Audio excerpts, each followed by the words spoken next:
Welcome to my channel.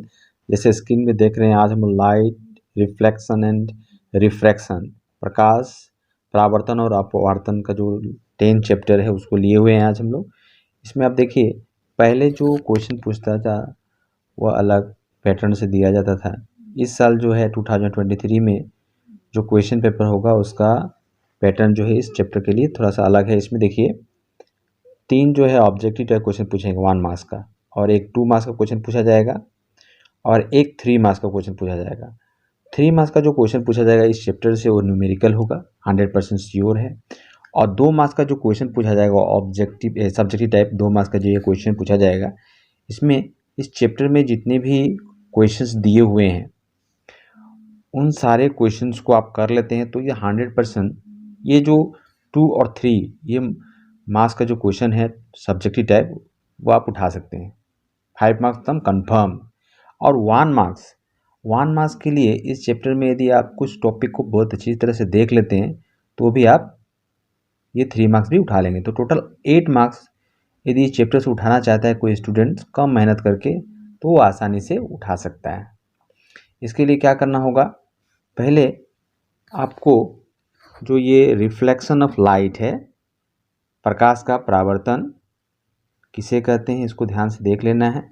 पता है प्रकाश का परावर्तन, जब भी कोई लाइट किसी मीडियम में किसी माध्यम में टकराकर पुनः उसी माध्यम में लौट आती है उसे प्रकाश का परावर्तन कहते हैं। और इस परावर्तन के जो नियम हैं, laws of reflection of light यहाँ दिया हुआ है कि जो एंगल ऑफ इंसिडेंट है और एंगल ऑफ रिफ्लेक्शन बराबर होता है, आपतित कोण और परावर्तित कोण बराबर होता है, और इंसिडेंट रे, आपतित किरण, नॉर्मल अभिलंब और पॉइंट ऑफ इंसिडेंट आपतन बिंदु, ये सभी एक ही समतल पे दो जो रिफ्लेक्शन ऑफ लाइट का जो 2 लॉ है इसको भी अच्छी तरह से देख लेंगे।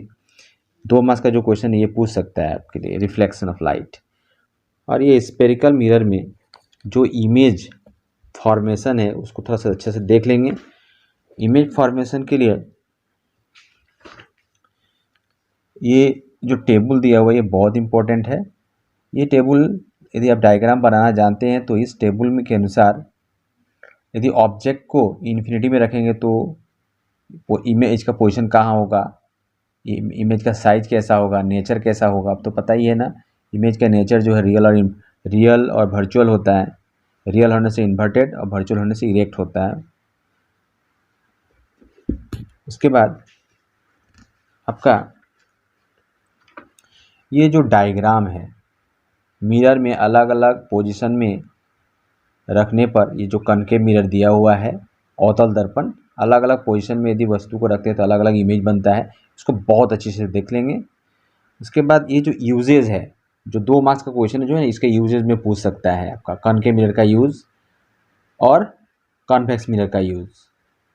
यहाँ पे देखिए कॉन्केव मिरर का जो यूज़ है ये 1 मार्क्स के लिए भी क्वेश्चन पूछ सकता है, अलग अलग दे देगा कि आपका हेडलाइट में कौन सा मिरर यूज़ होता है, ठीक है, टॉर्च में कौन सा मिरर यूज़ होता है, रेयर व्यू के लिए जो गाड़ी के पीछे के दृश्यों को देख ले कौन सा मिरर का यूज़ होता है। जैसे 1 मार्क्स का क्वेश्चन भी पूछ सकता है। उसके बाद ये कॉन्वेक्स मिरर में दो ही इन्फिनिटी पे और एक फाइनाइट डिस्टेंस में रखेंगे तो इमेज कैसा बनेगा, इसको थोड़ा अच्छे से डायग्राम को देख लेंगे। और ये जो ब्लू कलर में जो आप लोगों का बुक में जो क्वेश्चन दिया हुआ है ना, इस तब जरूर ही देखना है इसको। 100% जो क्वेश्चन जो इसमें से आपको आएंगे ही। 8 मार्क्स का है तो कम से कम 5 मार्क्स का क्वेश्चन इसी ब्लू कलर में से ही आएगा। ये साइन कन्वेंशन दिया हुआ है, यदि साइन कन्वेंशन में यहाँ पे देखो एक्सप्लेन किया हुआ है।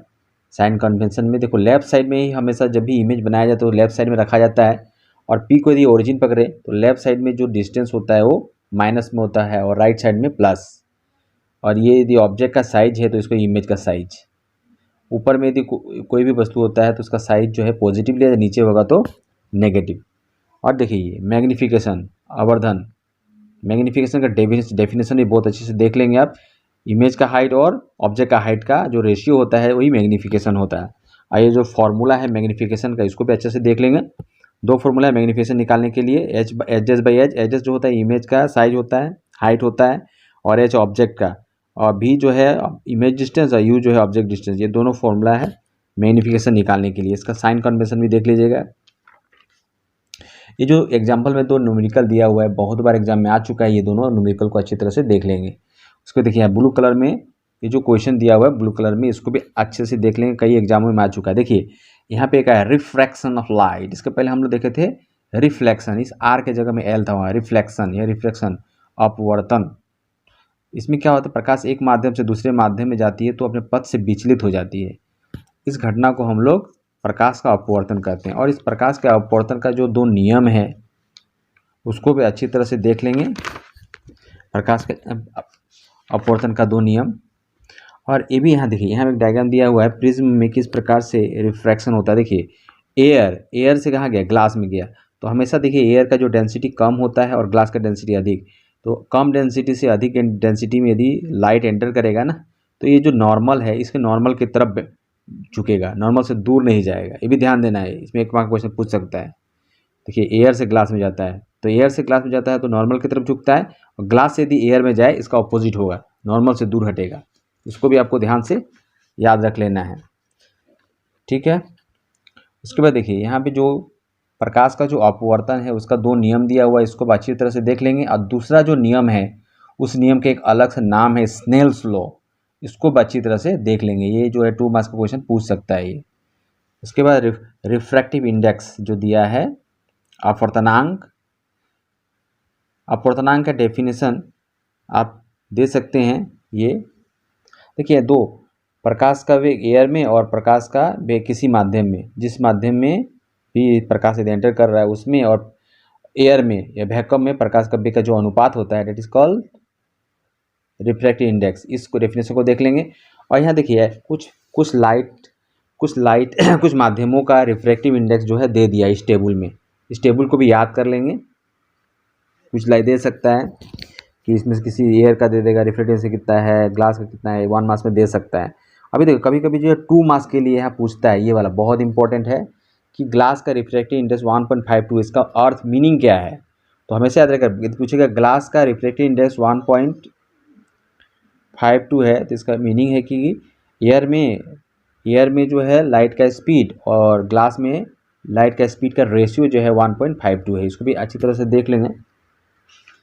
उसके बाद देखिए रिफ्रैक्शन ऑफ लाइट भी रिफ्रैक्शन बाय स्फेरिकल, यहाँ देखिए ब्लू कलर में जो कुछ क्वेश्चंस दिए हुए हैं इसको भी अच्छी तरह से देख लेंगे। और यदि आपको इस ब्लू कलर का क्वेश्चन का जो आंसर चाहिए तो वो आंसर जो है मैं जो टेलीग्राम चैनल है उसमें इसका लिंक में डिस्क्रिप्शन बॉक्स में दे दिया हूँ, उसमें जाकर आप पूरा का पूरा जो है क्वेश्चन पेपर सॉल्यूशन हिंदी में इंग्लिश में सारे देख सकते हैं आप। उसके बाद देखिए रिफ्रैक्शन ऑफ लाइट जो है लेंस में कैसा होता है, इसको भी डायग्राम देना देख लेंगे। 2 मार्क्स के क्वेश्चन में डायग्राम भी दे सकता है। अब देखिए जैसे मिरर में इमेज बनता है उसी तरह लेंस में भी इमेज बनता है, और अलग अलग पोजीशन में किस प्रकार से इमेज बनता है इस टेबल को अच्छी तरह से देख लेंगे। 1 मार्क्स का क्वेश्चन भी ये पूछ सकता है। तो देखिए यहाँ पे लेंस में जो इमेज बनेगा, यहाँ कॉन्वेक्स लेंस में किस प्रकार से इमेज बनेगा इसको दिखाया है, और यहाँ पे कॉनकेव लेंस में किस प्रकार से इमेज बनेगा वो दिखाया है उल्टा। देखिए कॉन्वेक्स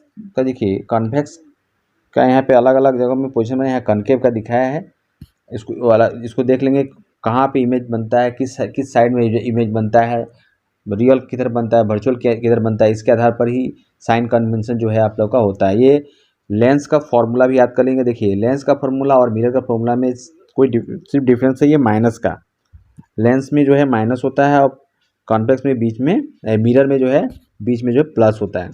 और देखिए मैग्नीफिकेशन भी यहाँ भी है, मैग्नीफिकेशन सेम डेफिनेशन, इमेज का हाइट और ऑब्जेक्ट का हाइट का जो रेशियो होता है मैग्नीफिकेशन करते हैं। देखो यहाँ में मैग्नीफिकेशन का जो एच डेस बाई सेम है फॉर्मूला है, लेकिन मिरर में जो है ना ये -b/u यहाँ पे होता है। ये भी फॉर्मूला अच्छे से देख लेंगे। यहाँ जो ये जो एग्जाम्पल दिया हुआ है ना बहुत ही इंपॉर्टेंट है, इसको अच्छी तरह से देख लेंगे। दोनों एग्जाम्पल कई एग्जाम्पल में आ चुका है। पावर ऑफ लेंस, इस पावर ऑफ लेंस को तो बहुत देखना है। प्रकाश लेंस का क्षमता, लेंस का क्षमता जो है क्या होता है, ये फोकल लेंथ का रेसिप्रोकल होता है। फोकल लेंथ का उल्टा कर देंगे। यदि कोई पूछता है पावर ऑफ लेंस क्या है, तो फोकल लेंथ का रेसिप्रोकल जो है ना पावर ऑफ लेंस कहलाता है, लेंस का क्षमता कहलाता है। इतना करने से भी 1 मार्क्स। और इसका ऐसा यूनिट याद रख लेना है, डायोप्टर होता है पावर ऑफ लेंस का ऐसा यूनिट। और ये ब्लू कलर में जो क्वेश्चन दिया 1 डायोप्टर का डेफिनेशन, मान लीजिए किसी भी लेंस का फोकल लेंथ 1 मीटर है तो उसका डायोप्टर 1 डायोप्टर होगा। इतना भी लिखते हैं 1 मार्क्स मिल जाएगा आपको। यहाँ क्वेश्चन दिया हुआ है, ये 3 मार्क्स, ये दोनों तीनों मार्क्स क्वेश्चन देख लेंगे। यदि किसी भी क्वेश्चन में आपको डिफिकल्ट महसूस होता है तो आप मेरे कमेंट बॉक्स में बताइएगा, मैं उसको अलग से एक वीडियो बना दूंगा उस क्वेश्चन के लिए, ठीक है। और ये जो यहाँ पे ब्लैक कलर में एक्सरसाइज के जो क्वेश्चंस दिए हुए हैं उसको भी अच्छे से देख लेंगे, पूरे क्वेश्चंस को देख लेंगे आप। और कोई भी डिफ़िकल्टी आपको आ रहा है क्वेश्चन को समझने में या कुछ कन्फ्यूज़न हो रहा है तो आप मेरे कमेंट बॉक्स में बताइएगा, मैं उसका सॉल्यूशन एक अलग वीडियो बनाकर दे दूँगा। और आपको जो 8 मार्क्स का इस चैप्टर से पूछा जाएगा, ये फिजिक्स चैप्टर का, फिजिक्स चैप्टर से जो क्वेश्चन पूछे जाते हैं 1 मार्क्स से जो बुक में दिए प्रायः मैंने 80% जो क्वेश्चन उसी से पूछा जाता है। तो इसमें से आपको यदि फिजिक्स पार्ट से यदि आपको मार्क्स उठाना है तो बहुत ही आसानी से उठाया जा सकता है, बशर्ते कि आप जो है जितने भी क्वेश्चंस दिए हुए एक्सरसाइज में और चैप्टर के जो भी लॉज है या जो भी रिफ्रैक्शन ऑफ लाइट जितने भी यहाँ पे दिए हुए हैं उन सबको अच्छी तरह से पढ़ लेते हैं तो 8 मार्क्स आप उठा लेंगे। और जो भी कन्फ्यूजन हो तो मेरे कमेंट बॉक्स में बताइए, लिखिएगा, मैं उसका जो आंसर जो है आपको एक अलग वीडियो बनाकर दे दूँगा। Thank you.